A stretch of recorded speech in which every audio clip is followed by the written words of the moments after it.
السلام علیکم ورحمۃ اللہ وبرکاتہ۔ مفتی صاحب، ہماری مسجد میں کشمیر کی ایک جماعت آئی تھی تشکیل میں، انہوں نے یہ کہا کہ جس کے 4 ماہ لگ جائیں اس کا حساب آخرت میں علماء کے ساتھ پردے میں ہوگا، اور انہوں نے یہ بھی کہا کہ صحابہ کرام کی محنت پہ جو مقام صحابہ کو ملا، ہمیں اس تبلیغی جماعت کی محنت پر وہی مقام ملے گا۔ اس کی وضاحت فرمائیں۔ دیکھیے، یہ سوال ہے محمد طالب صاحب کا ہریدوار سے۔ دیکھیے، اس کا جواب یہ ہے کہ 4 مہینے لگانے والے کا حساب علماء کے ساتھ ہوگا، یہ سراسر جھوٹ ہے اور فریب ہے، دروغ گوئی ہے۔ ایسا کچھ بھی نہیں ہے کہ اگر کوئی بندہ 4 مہینے لگا لے تو اس کا حساب و کتاب علماء کے ساتھ ہوگا۔ یہ جھوٹ ہے، فریب ہے، اور دین میں ایک نئی ایجاد ہے۔ انہیں اس طرح کی چیزوں سے بچنا چاہیے۔ اسی وجہ سے میں کہا کرتا ہوں کہ تبلیغی جماعت میں بہت ساری چیزیں وہ داخل ہو گئی ہیں جن کا شریعت سے، قرآن سے، سنت سے کوئی لینا دینا نہیں ہے۔ بہت ساری من گھڑت روایتیں، من گھڑت احادیث تبلیغی احباب بیان کرتے ہیں اور دین میں نئی بات پیدا کرتے ہیں۔ دیکھیے، نبی کریم صلی اللہ علیہ وسلم نے ارشاد فرمایا، من کذب علی متعمدا فلیتبوأ مقعدہ من النار، کہ جو شخص میری طرف جھوٹی نسبت کرے گا، یعنی جھوٹی حدیث بیان کرے گا، یہ کہہ کر کہ یہ حدیث ہے، تو وہ اپنا ٹھکانہ جہنم میں بنا لے۔ یہ اللہ کے نبی کی حدیث ہے۔ تو ان صاحب کا یہ کہنا کہ جس نے 4 مہینے لگا لیے اس کا حساب آخرت میں علماء کے ساتھ ہوگا، یہ سراسر جھوٹ ہے، فریب ہے، دجل ہے۔ ایسا کہنے والا زندیق ہے، گمراہ ہے۔ وہ دین میں نئی بات پیدا کر رہا ہے اور دین میں ایک نئی چیز لے کر آیا ہے، اور جھوٹی حدیث بیان کرنے والا اپنا ٹھکانہ جہنم میں بنائے۔ اسی طریقے سے دیکھیے، ایسا شخص جو دین میں نئی بات پیدا کر رہا ہے، ایسے شخص کو نبی کریم صلی اللہ علیہ وسلم نے بدعتی کہا ہے۔ حدیث پاک میں ہے، من احدث فی امرنا ھذا فلیس منا، کہ جو شخص ہمارے اس دین میں کوئی نئی بات پیدا کرے گا وہ ہم میں سے نہیں ہے۔ اسی طریقے سے ابو داؤد شریف کی ایک طویل روایت ہے، اور حدیث نمبر ہے 4607۔ ابو داؤد کی ایک طویل روایت ہے، حدیث نمبر ہے 4607، جس کے آخری الفاظ یہ ہیں۔ ایک طویل روایت ہے، اس کے آخری الفاظ میں آپ کے سامنے نقل کرتا ہوں، وَإِيَّاكُمْ وَمُحْدَثَاتِ الْأُمُورِ فَإِنَّ كُلَّ مُحْدَثَةٍ بِدْعَةٌ وَكُلُّ بِدْعَةٍ ضَلَالَةٌ۔ اسی طریقے سے نسائی شریف میں ایک حدیث ہے جس کا حدیث نمبر ہے 1579، 1579، جس میں یہ الفاظ ہیں وَكُلُّ ضَلَالَةٍ فِي النَّارِ۔ اس میں بدعت کا تذکرہ ہے۔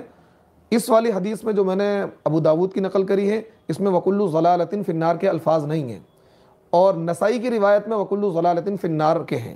یعنی خلاصہ کلام یہ نکلا کہ جو شخص بدعت کو انجام دے گا، اللہ کے نبی نے کہا کہ تم بدعت سے بچو، وَإِيَّاكُمْ وَمُحْدَثَاتِ الْأُمُورِ، کہ بدعات سے بچو، فَإِنَّ كُلَّ بِدْعَةٍ ضَلَالَةٍ، اس لیے کہ جو بدعات ہیں یہ گمراہی ہے، اور وَكُلُّ ضَلَالَةٍ فِي النَّارِ۔ دوسری حدیث میں اللہ کے نبی نے یہ ارشاد فرمایا کہ جو گمراہی ہے، یعنی بدعت گمراہی ہے، اور گمراہی انسان کو جہنم میں لے جانے والی ہے۔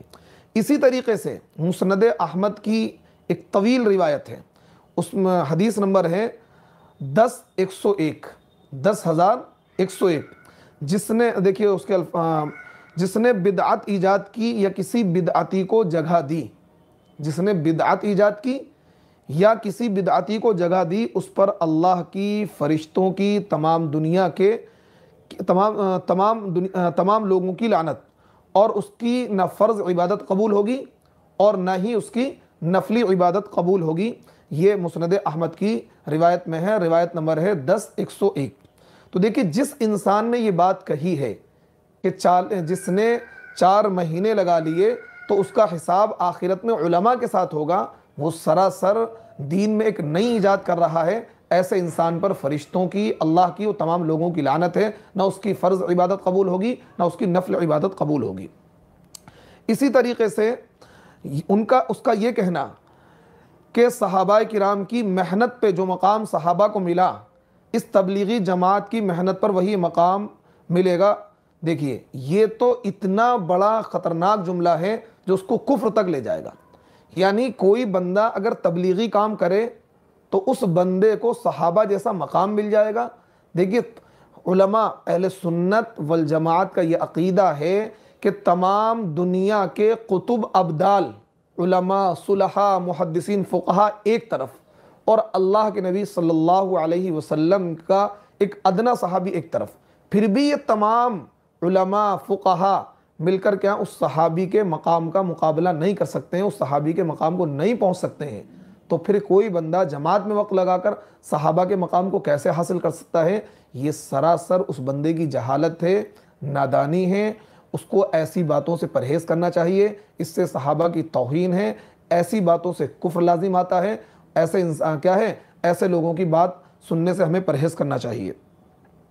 دیکھیے صحابہ کو یہ مقام کیوں ملا ہے؟ صحابہ کرام رضوان اللہ علیہم اجمعین کو ڈائریکٹ نبی کے شاگرد ہونے کا شرف حاصل ہے، ڈائریکٹ نبی کے شاگرد ہونے کا شرف حاصل ہے، اور ایک بندہ چاہے کتنا ہی بڑا محدث، فقیہ، قطب ابدال کیوں نہ بن جائے، اس صحابی کے مقام کو پہنچ ہی نہیں سکتا ہے، کیونکہ صحابی جو ہے ڈائریکٹ نبی کے شاگرد ہیں، اس لیے صحابہ کے مقام کو حاصل نہیں کر سکتے ہیں۔